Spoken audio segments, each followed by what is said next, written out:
Happy afternoon guys. तो ये video है लास्ट के जो 4 केमो बचे थे उनका। मैं बीच में देवमाली गई थी इसलिए वीडियो नहीं बना पाई।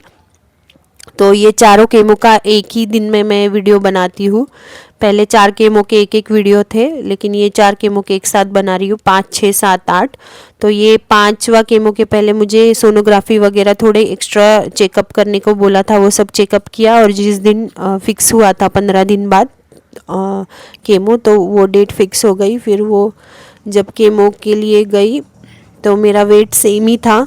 फिर मुझे केमो की दवा चेंज करने वाले थे चार केमो के बाद, क्योंकि मेरी ट्यूमर की साइज़ थोड़ी कम हो गई थी। तो फिर वो दवा मिक्सिंग करके आई। उस दिन तो कुछ नहीं हुआ, मतलब वोमिटिंग, नौशा ऐसे कुछ नहीं हो रहा था, जलन वगैरह। लेकिन डॉक्टर ने जैसे बोला था कि लोअर बॉडी में पेन होगा, तो मेरे पैर इतने ज़्यादा दुख रहे थे कि बस पूछो ही मत। 3 दिनों तक इतना एक्सट्रीम पेन हो रहा था पैरों में। चारों केमो में ऐसे हुआ था। मतलब केमो करके आती थी उस दिन कुछ नहीं, लेकिन फिर दूसरे दिन से इतने पैर दुखते थे, कितनी भी मालिश करो।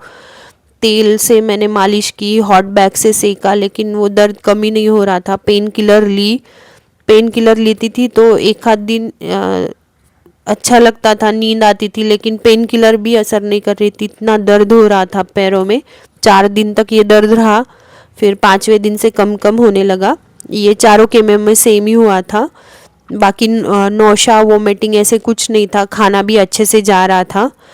मेरा वेट 4 केमो में जितना था वही आगे के 4 केमो में सेम था। मतलब पूरी कैंसर के केमो में मेरा वेट एग्जैक्ट सेम था।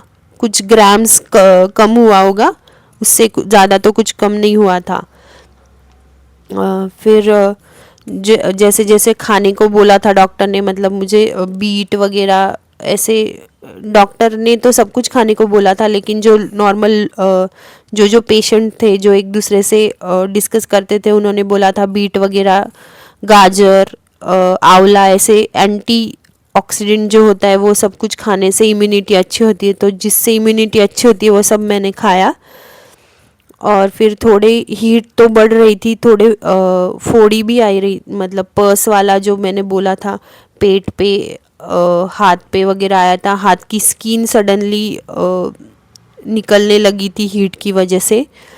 तो ये सब सिम्टम्स थे, लेकिन ये भी इजीली ये हो गए, मतलब दवा लेके या स्किन स्पेशलिस्ट को दिखा के ये सब कुछ कम हो गया। इस तरह से मेरे ये भी चारों केमो हो गए। फिर ये चारों केमो के बाद मुझे पेट स्कैन करना था। फिर वो पेट स्कैन वगैरह किया। पेट स्कैन में मतलब ये दिख रही थी, मतलब चारों केमो होने के बाद जो पेट स्कैन किया उसमें ट्यूमर दिख रहे थे। तो फिर सर्जरी थी 15 दिन बाद। तो फिर मेरी सर्जरी हुई। मेरा वो ट्यूमर के साथ पूरा पार्ट भी निकाल दिया, क्योंकि डॉक्टर बोले कि मल्टीपल ट्यूमर्स है छोटे छोटे, तो वो पूरा पार्ट ही निकालना पड़ेगा। और लिम्फ नोड में भी छोटी छोटी ट्यूमर्स है, तो उसकी वजह से सर्जरी में वो पूरा पार्ट निकाला मेरा। और सर्जरी भी इजीली हो गई, मतलब एक दिन में सुबह एडमिट हुई, उस दिन सर्जरी हुई और नेक्स्ट दिन मुझे डिस्चार्ज मिला। इस तरह से मेरे चारों केमो सर्जरी इजीली हो गई। और अभी तो नॉर्मल रूटीन चल रहा है। डॉक्टर ने वेट मेंटेन रखने को बोला है, मतलब ज़्यादा बढ़ना नहीं चाहिए। तो उस हिसाब से कंपलसरी एक्सरसाइज, फिजियोथेरेपिस्ट ने हाथ की एक्सरसाइज बोली है, जिससे कि हाथ वीक हो जाते हैं जो सर्जरी के बाद, तो वो नहीं होने चाहिए इसलिए। और बस इतना ही है। बाकी तो और फिर रूटीन चेकअप वगैरह चालू है। Thank you.